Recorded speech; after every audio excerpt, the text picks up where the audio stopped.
Welcome, everybody. Thank you for joining us. Yes, welcome. Today we are, we have the great honor to present Avoid Scams and Spies, which will be presented by Daley Barnett from the Electronic Frontier Foundation. If you are interested in more SF Tech Week events, it runs this week, the 9th through the 15th.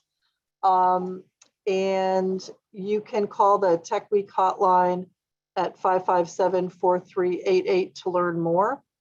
I'm going to put this information into the chat so people can access it there if they need it. If you have questions as we go along, please put them into the chat or the Q&A feature, and our presenter will be answering at the end.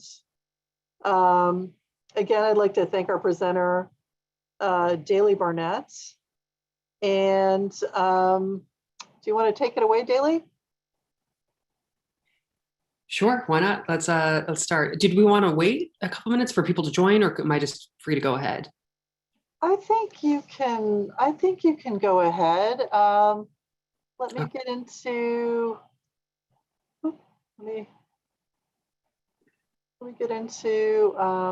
yeah, there you go. Okay, great. Well, thank you for the introduction. Thanks to the San Francisco Public Library for hosting Connect with Tech Week. It's an honor to be here. As mentioned earlier, I'm Daley Barnett. I'm a staff technologist at the Electronic Frontier Foundation, and I'm going to be talking a little bit about avoiding scams and spies online. It's a little bit of a clickbaity title. Mostly I'm talking about digital privacy and security. But a little bit about the EFF. We are a nonprofit digital civil liberties organization. So we do a lot of anti-surveillance work and work fighting for the rights of the users online. So most of the material that I'll be covering is taken from the EFF and a couple of sources, a couple of projects that we have there. The first is the Surveillance Self-Defense Guide and the Security Education Companion. The SSD, or Surveillance Self-Defense Guide, is a bunch of tips and tools and hands-on guides for how to use different technologies for upping your privacy and security game. And the Security Education Companion is a similar project, but it's specifically geared for educators and people that are interested in taking those lessons and distributing the knowledge elsewhere. And you can find both of those at sec.eff.org or ssd.eff.org. Or just go to eff.org and look for the projects there. So let's go into a couple of just working definitions as we go into this presentation. What are the scams and who are the spies? What do you have to be wary of online? Scams, generally speaking, are when you're taken advantage of or when you're tricked into handing over something valuable, such as private information, actual money, or other valuable data. And then the spies, it's the working definition that I'm using for spies online is any person or computer program that is sneakily invading your digital privacy. Yeah, and so those two things often commingle in different ways online, but it's worth sort of thinking about the adversaries that you might face when existing online. And digital privacy, we're talking a lot about, I like to think of it as your right to control your data. It's your ability, your autonomy to restrict that data, who gets it, how it's shared, where it's stored, who else sees it, etc. So as we talk about scams or things that are invasive to your privacy, I think it's important to think of them as these opportunistic events. They can appear in your email, over the phone, in text messages, or in your browser, like on websites that you visit. They're all over the digital and virtual landscape, and they're always designed to lure you in some way. And they appear harmless. They're often preying on emotional impulses, getting you to trust them and like them, or making you think that something bad is going to happen unless you act and you click on some creepy link or something. So, speaking of which, clicking on creepy links, a type of scam that often takes place is something we call phishing, and that's phishing with a PH. It's a type of scam where the attacker sends a message or an email or passes along some link to you that looks innocent but is actually malicious. These schemes are often used to distribute malware or malicious software, or to steal valuable data. And it's usually crafted to appear like it's coming from someone that you might already know, or that you trust, or just a reputable business. And these can come in all sorts of places, right? Like I said, it could be in a phone text message, it could be in an email, or it could be on a social media message on a website. And as I mentioned in the last slide, those phishing schemes can be a way to distribute malware. Now, malware, as I said, is a type of malicious software. It's a computer program that causes you or your computer harm. And there's all sorts of different species and types of malware that can exist online or offline, just on a computer. But they sometimes the damage that they cause can be very visible. It can make your computer crash, or it will encrypt all of your files and make them inaccessible to you, or does something just very clearly wrong with your computer. But other times it can be totally secret and covert, operating behind the scenes without you even knowing that it's there, but it's secretly stealing all of your data. A lot of different types of malware can be self-replicating. They can be able to avoid detection. They're often capable of mutating and evolving depending on the environments that they're in. They can be really scary. It's a cat and mouse game often with antivirus softwares and malware developers. So, as I painted kind of a scary landscape of the internet world we all exist in, full of malware and phishing schemes and attackers and hackers, it can seem pretty daunting to protect yourself. But that's what I want to dispel here. There are a lot of pretty easy things you can do now to up your privacy and security. And the vast majority of privacy and security incidents that take place online are preventable for the average citizen in the virtual realm. So let's cover a few of those. One good thing to keep in your back pocket, especially to avoid scams, is how to spot phishing in the wild. As I mentioned, sometimes these phishing schemes are specifically crafted to prey on emotions.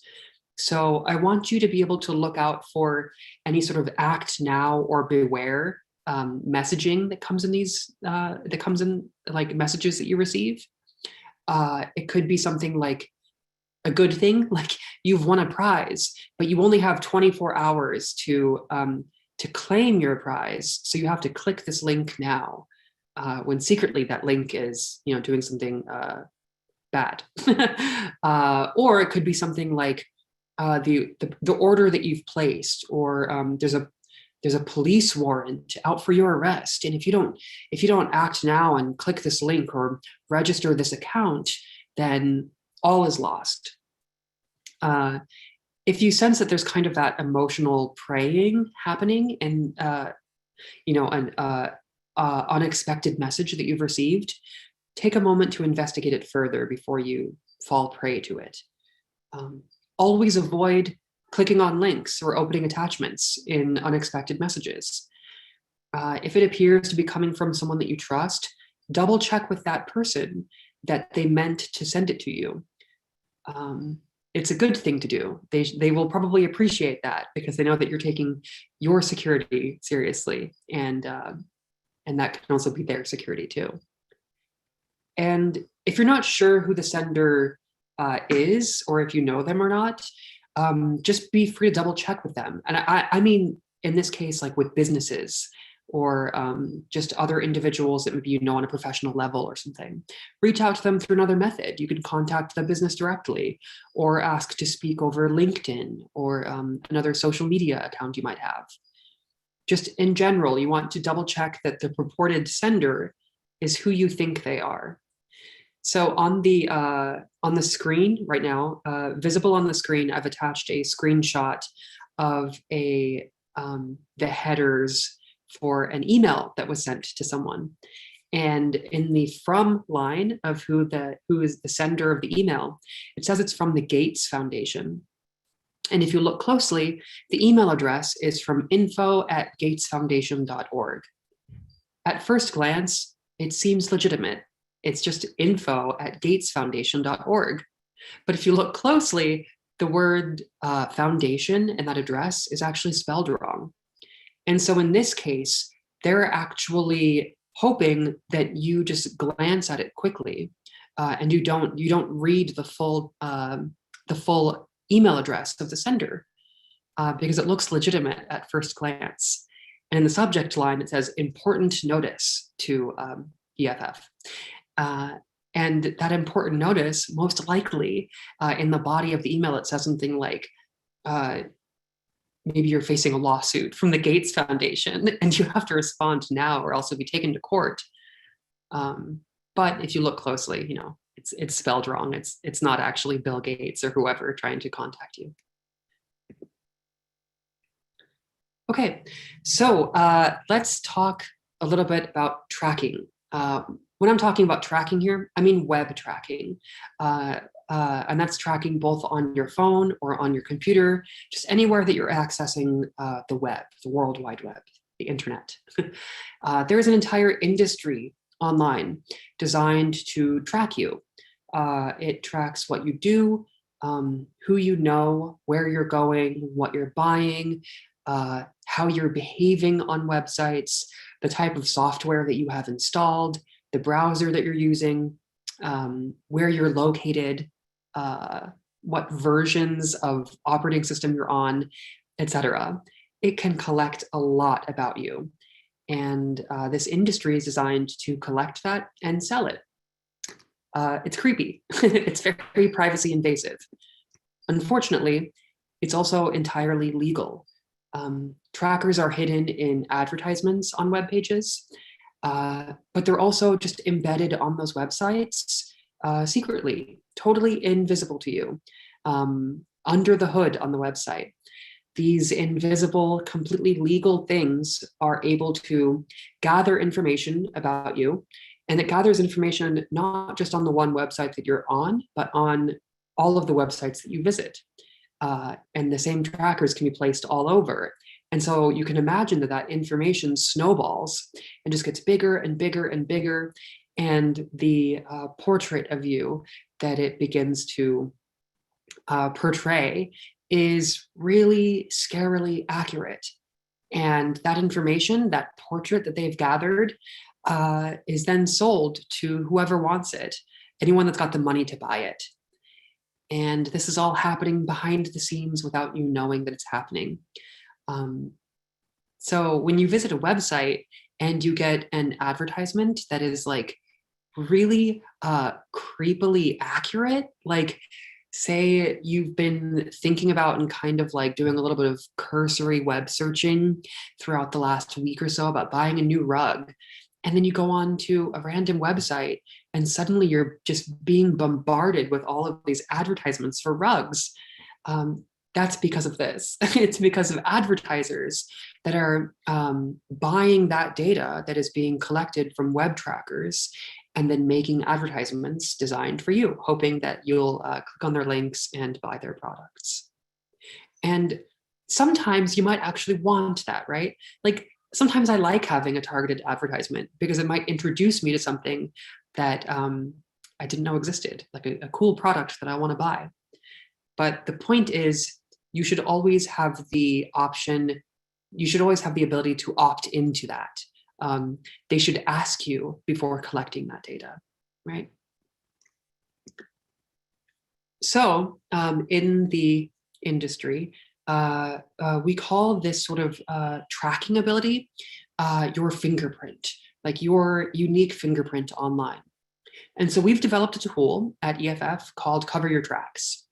It is a browser tool, it's a website that is used to determine your unique fingerprintability online. Really what that means is it's running all of these different algorithms and special scripts behind the scenes that determine how easy it is to uniquely identify you as a user as opposed to any other random user online. And that paints a pretty good way of marking how these advertisers or these trackers online are able to do the same thing. Now, this tool is really cool because it can give you like a basic sort of score on how uniquely identifiable you are, but also it gets pretty in-depth in describing some of the things, if you want to go in depth with it, about the actual technical things that it's able to use to identify you and to make a unique portrait of you. And so in that way, you can pick and choose the right tools to mitigate the problems that maybe this has uncovered for you. But it itself doesn't protect you from those trackers. But don't worry, we've developed a tool for that. There's another tool called Privacy Badger, and it's also developed by us at EFF. I'm one of the developers for the project. It is a browser extension. It's a plugin, which is like a piece of software that you install on your browser. So on your Firefox or Chrome or Opera, Microsoft Edge, whatever browser you're using, as long as they support this type of extension. This runs in the background to identify those trackers on the websites that you visit. So it's working sort of in the same invisible layer of the websites, and it identifies trackers based on that creepy tracking behavior, the fingerprint stuff that that Cover Your Tracks is able to look at, and it determines what is a tracker and what isn't, and then it blocks them. And so it blocks them across all those different websites that you're visiting. It's really cool because it's a install and forget kind of tool that works behind the scenes, and it's not an ad blocker. But a positive sort of side effect of it is that it acts kind of like an ad blocker sometimes, because a lot of these advertisements have those trackers built into them, and so they get blocked by Privacy Badger. Okay, so another tactic or tool that you can use to up your security and privacy is multi-factor authentication. I hope you've heard of this, but don't worry if you haven't. It's a pretty easy concept to grasp. It is when you're asked by a website or an account that you hold to provide another form of verification, besides just username and password to log in, that's multi-factor authentication, or sometimes also called two-factor authentication, 2FA. On the screen, I have provided a screenshot of the menu on Twitter for when you are configuring your Twitter account and turning on two-factor authentication here. This is a really common pattern that they will put two-factor authentication under a sort of security menu that's under like your settings. Sometimes it's under privacy, but usually it's under security. It's not usually turned on by default with the types of accounts that you're holding. So with any of the accounts that you regularly use, you should definitely go into the security menu that they have and turn it on. It's a very, very common security tool that these platforms have, and it's super useful. The types of verification that they will provide for you to use when you log in are things like codes that will be passed along in a phone text message or an email sent to you, or sometimes there are special apps that are made just for this purpose. Google makes one that's an Authenticator app. There's another one called Authy. Or if you don't want to rely on a piece of software, you could even get a little piece of like a little physical tool called a YubiKey to do the steps involved of multi-factor authentication when you're logging into a website or account that you own. The point being, turn it on for all of the accounts that you have, because this particular tactic protects you from having any of your accounts hijacked. So if somebody is specifically targeting you, or if an account that you have somewhere on a platform, if that platform is hacked or there's a breach of some kind, and all of the credentials for all of the users on that platform are spilled to the public, you can rest assured that nobody's going to log into your account because you have a good multi-factor authentication set up on it. Okay, so another tactic to use upping your security is backups. Backing up your data. This is the practice of taking a snapshot of the entire contents of your computer and like all of the files, all of the drives, everything on your computer at the moment, and saving it in the event that your data is lost or tampered with. A lot of the times, depending on the operating systems that we use, it's turned on by default. Thankfully, that's a good step forward that operating systems have made over the years. In Windows, this type of program is called file history, and that takes care of that for you. If you're an Apple user and you're on Mac OS, the same type of program is called Time Machine. If you're not sure that they're turned on or not, it's worth looking for that program, whichever you use in your operating system, and looking at the little slider or switch or whatever way that it tells you that it's currently enabled. Now, as I mentioned, backups are just a snapshot, right? It's just like a moment in time of your computer and the files on it. So it's something that you have to keep up. It's a routine. But thankfully, those programs can be scheduled to do it like once a week, or sometimes once a day, or once a month, depending on how you want to do it. They run behind the scenes, so I like to do them quite often. And this particular tactic, backing up, is especially useful if you're ever targeted with something called ransomware, which is a type of malware, remember, malicious software, that holds your data hostage. It will plant itself onto your machine, and it encrypts or scrambles all of your data and makes it inaccessible to you. And it will hold it ransom until you pay whoever some amount of money to get access back. But if you have good backups saved, and they're saved onto the cloud or in some other place that is not on your computer, you don't have to worry about that. If that happens, hoping it doesn't, if you take the other steps described here, it's a lot less likely to happen. You'll still be okay, because you'll have a pretty recent snapshot of all of the things that were on your computer before.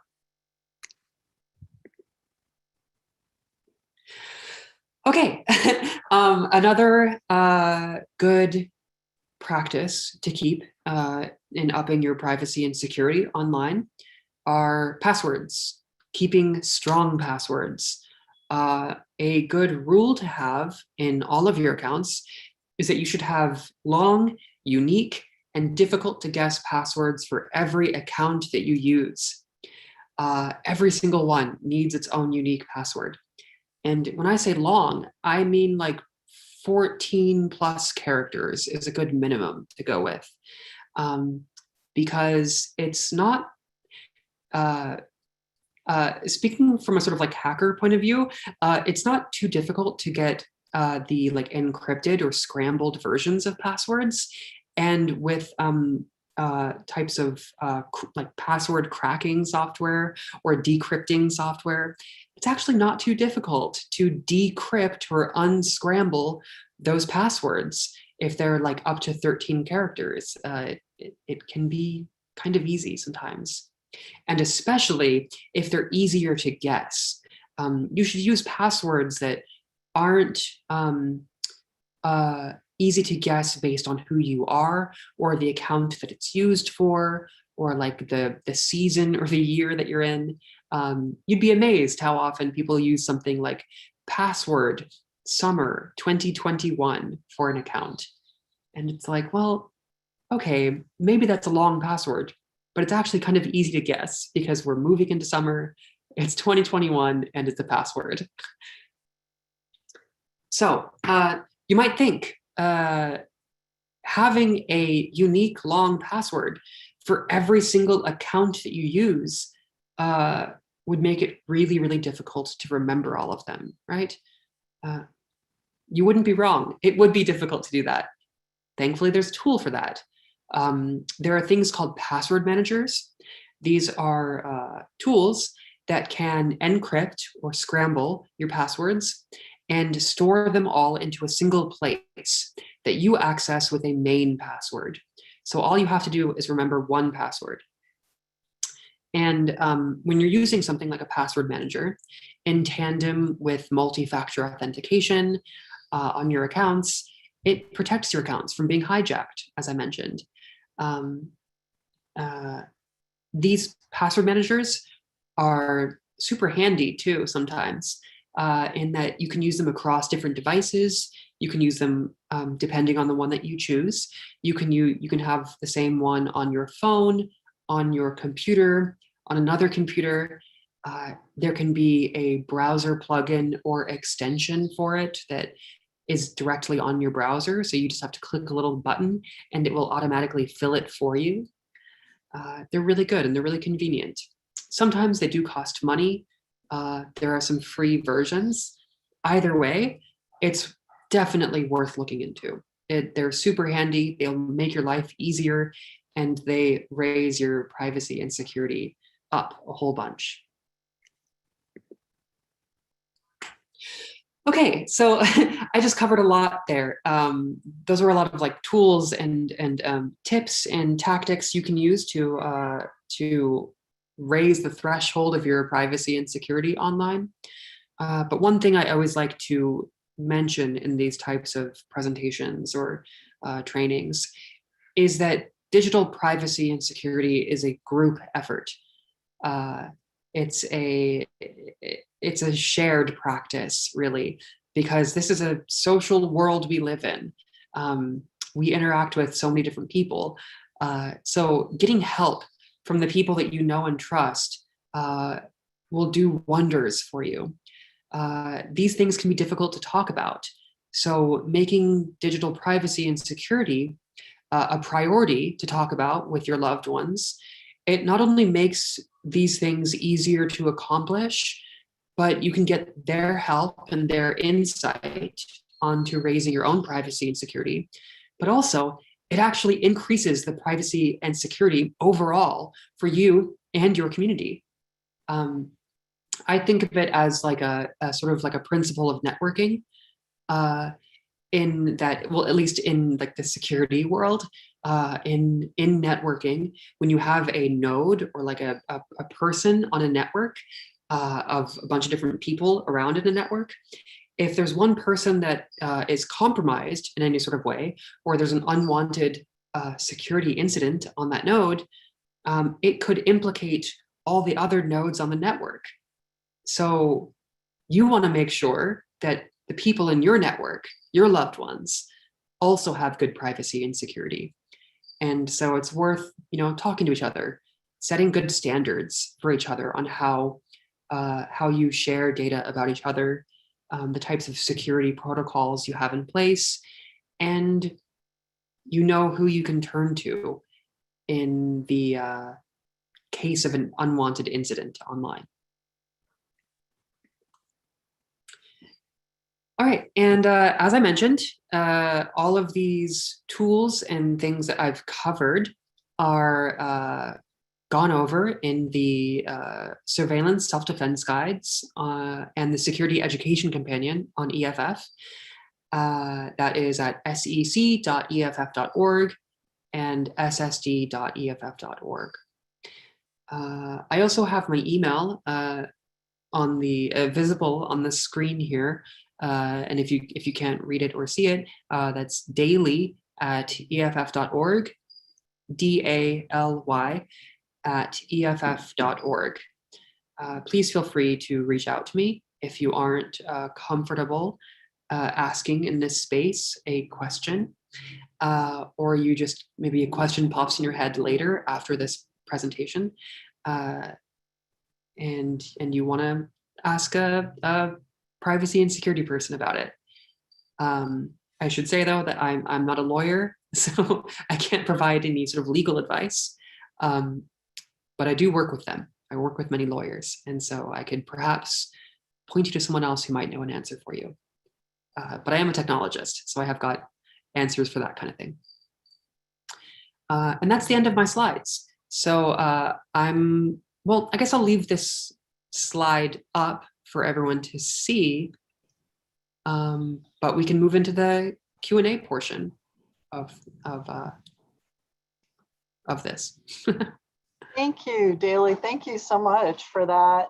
I was going to suggest, why don't we leave this up for a few minutes there's 92 people here at the moment and another 24 or 25 on YouTube. So wow. Gives folks some time to grab a pencil or we'll take a photo of the screen. We've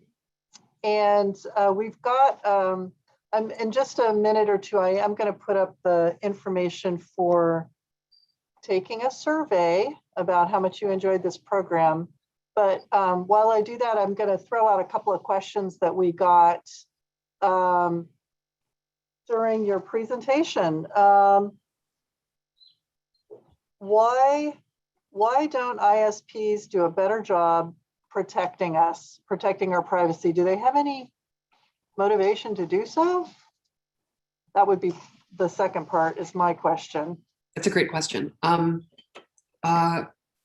Why they don't can be a bit of a grab bag, right?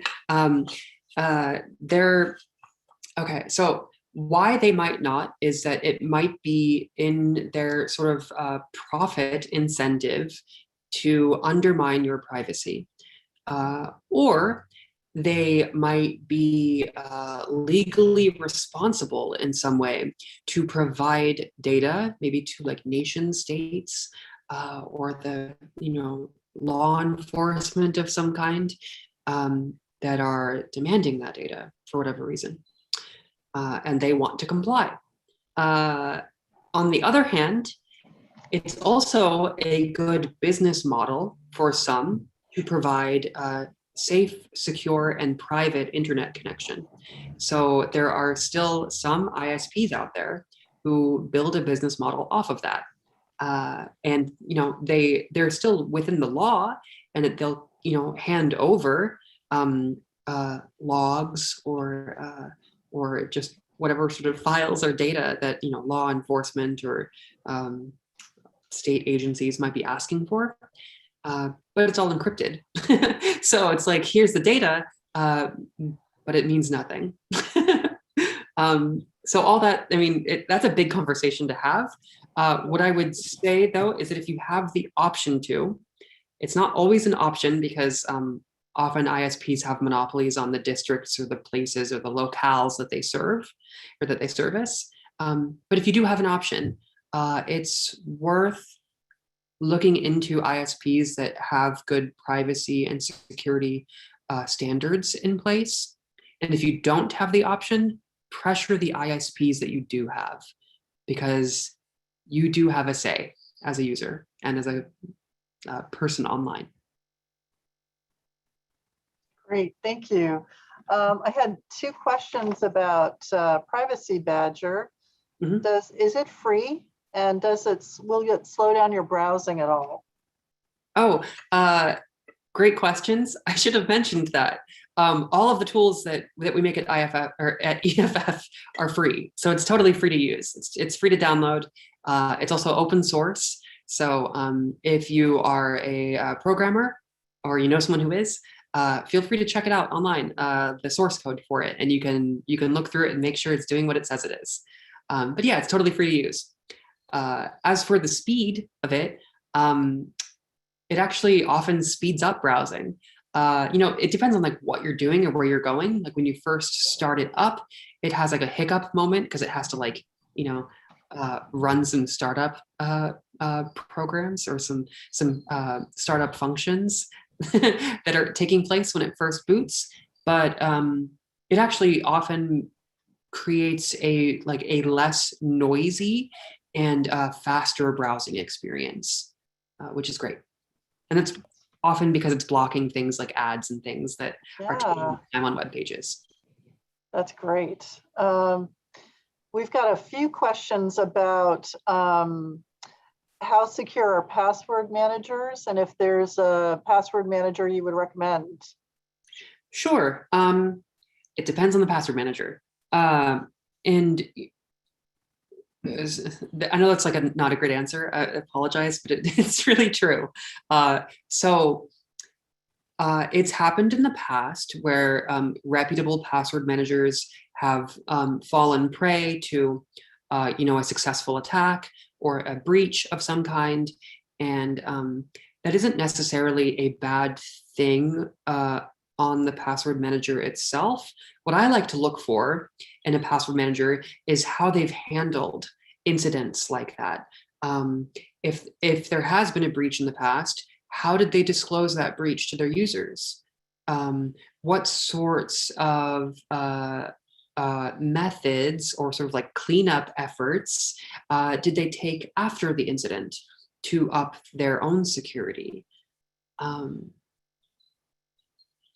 So and the security points you might look for when choosing a password manager, there are some that it depends on like where they're located is a good one. It's a good thing to think of. Whether or not it is stored online or off. There are some password managers that are entirely offline, and that you control the vault on your own machine, and you only access it whenever you want to, rather than it being like a thing that's plugged into your browser and is always internet connected. And as for particular recommendations, I'm not entirely comfortable giving one right now, because I wouldn't want to, I would be remiss if I were to give a recommendation for one that I haven't fully audited yet. But that said, there are some pretty good scorecards online. If you look up like password manager scorecard, there's like a pretty good one for password managers and for VPNs that other people make. And so I won't make the technology recommendation, but I like those guides that make them. I hope that helps. I hope it's not too frustrating of an answer. We had a question. Do you have any suggestions for a good VPN? Same one for that. For VPNs, yeah, I like to choose, like I think about where their servers are located, what they've done in how they've responded to security incidents in the past. Like what kind of language are they using? Like what kind of encryption are they talking about? And also like, what is their pricing model? I think things should be accessible. And I understand, it costs money to run a business, but security and privacy should be free for everyone, quite frankly. Yeah, and so the same sort of recommendation thing for that. I'm not comfortable giving out a specific recommendation for like a VPN that is good to use, but I will say that there are some pretty accurate or trustworthy scorecards or guides out there that you should use or you should look at. Here's a good question. I wonder if this is coming from a librarian or maybe a student. Any resources you would recommend for digital literacy besides the Electronic Frontier Foundation? Yeah. So I take it depends on what you're looking for. Digital literacy, and I might be misunderstanding like the sort of more working definition of it, but in my mind, that's a very broad topic. And so if you're thinking about like privacy and security or like the point of view of the user in a digital space, I think Consumer Reports is a great resource for both, like thinking about the products that you use or the applications and platforms that you engage with. And they have just some really good guides on like, privacy and security or like doxing defense. They're really good with that. I would also look at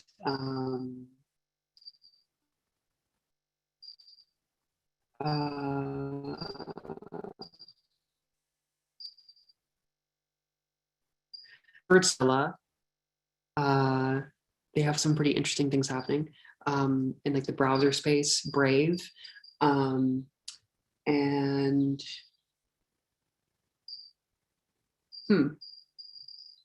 I'm sure I could think of a lot more, but maybe email me, maybe reach out and I'll get some more recommendations for you. I know I'm hitting you like one after the other. Okay. This was a question from YouTube. Is there a way to scrub your personal information off of the web? Where would you start doing that? Or I'm sure that's, yeah. Yeah. That's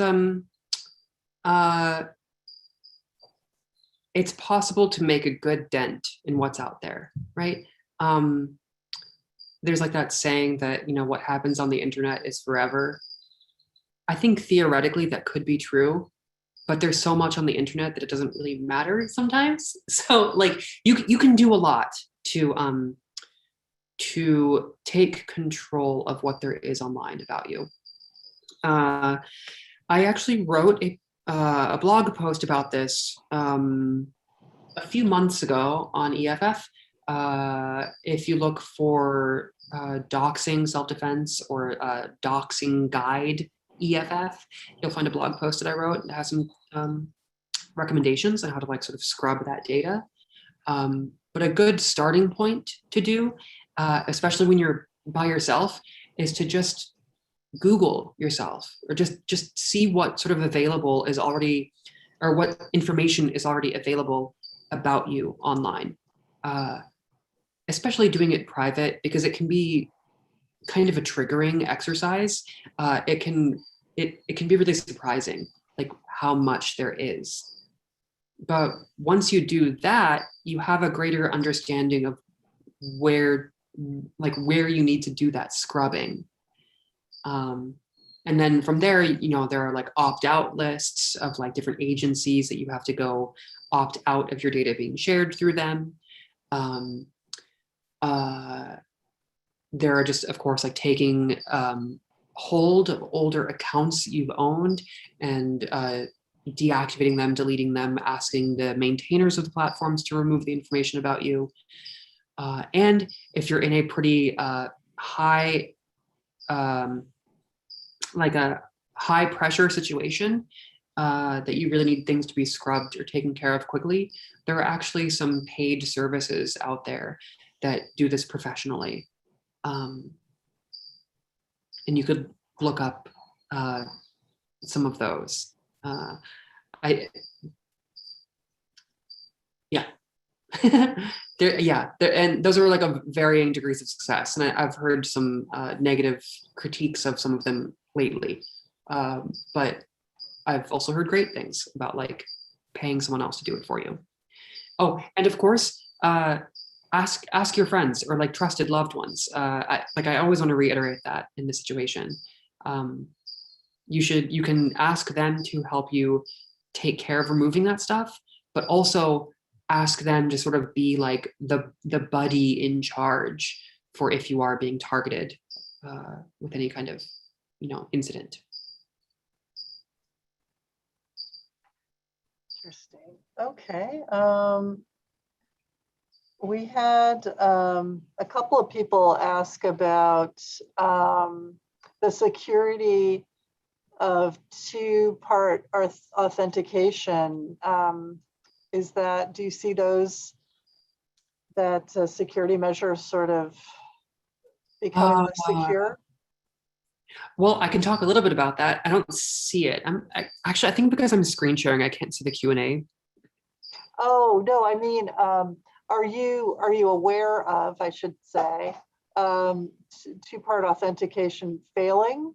Yeah. There was actually a pretty interesting happening in the security space pretty recently, where there was like a proof of concept that was shown that it's actually easy enough to hijack the multi-factor authentication codes sent through text messages or SMS messaging.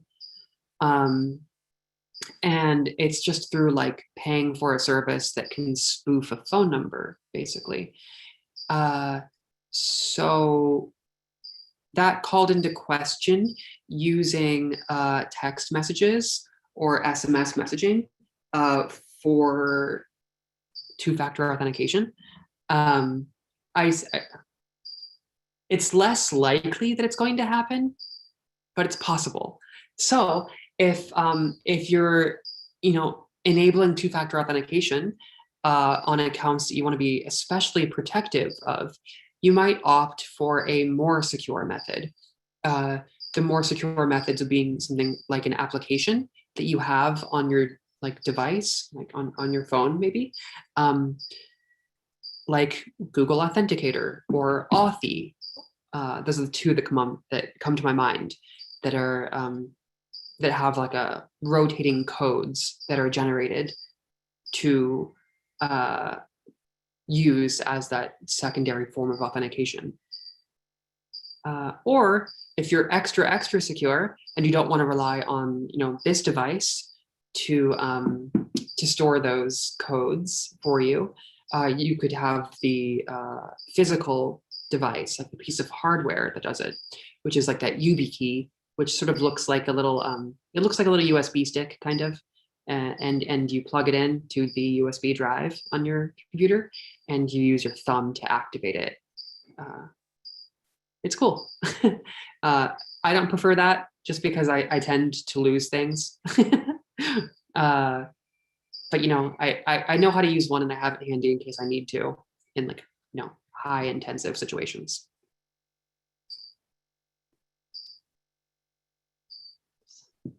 We had a question. What was the scorecard website? It's probably I'm sure it's in the YouTube, but was there a score? I don't know that I have it handy. There's a couple that I've seen, and I haven't. I mean, as I've said a couple of times, protectively or very professionally, I've said that like I can't formally recommend a scorecard or a piece of individual technology. Right. Okay. It's not like officially endorsed by the EFF, but I can say that like if you do some web searching, some Googling, something like a VPN scorecard or a password manager scorecard, the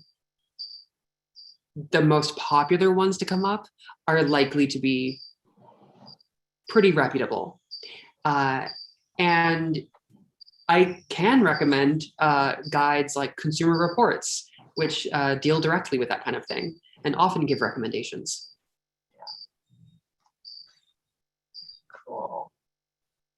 We have a question. Are cookies, is it safe? Is it really safe to accept cookies? That's a great question. So cookies are horrible. They're they're really privacy invasive, and they're really not needed in like the modern web. So when websites do that, when you get those notifications on a website, it says like, you know, accept these cookies, and it blasts you with a big pop-up that like you have to get out of in order to access the website you wanted to. And you have to opt into your cookies being shared or whatever, collected or made on the website for you. I'm not going to say it's not that it's unsafe to accept them. It's just that it kind of sells out your privacy. However, it doesn't mean that that's actually happening on the website. What is actually happening is that those websites are legally required to ask you for permission because of different privacy laws that are in place. There is like the GDPR law out of Europe. There's the California Consumer Privacy Act, the CCPA out of California. And it's like these types of legislations that make platforms required to respect your privacy in some way, and to ask for your permission to not respect your privacy as much. But as you can see, often when you go to those websites, is that they're asking for your permission, but they're making it really inconvenient for you to opt out of it. Or sometimes what we call dark patterns is when they kind of trick you into opting into your data being shared, or they trick you into like accepting it, even though you weren't sure that that's what was happening. Yeah. So all that aside, all of that spiel about cookies that I just gave, you often have to accept them in order to engage with the website you want to. However, there are tools that mitigate that problem. Privacy Badger is one that has specific mechanisms in place to identify when third-party cookies are being used to track you, and it stops that tracking from happening. So if you can still like opt in on the website to having cookies be a thing there, but if you have Privacy Badger involved, like installed on your browser, you can feel a bit safer about it.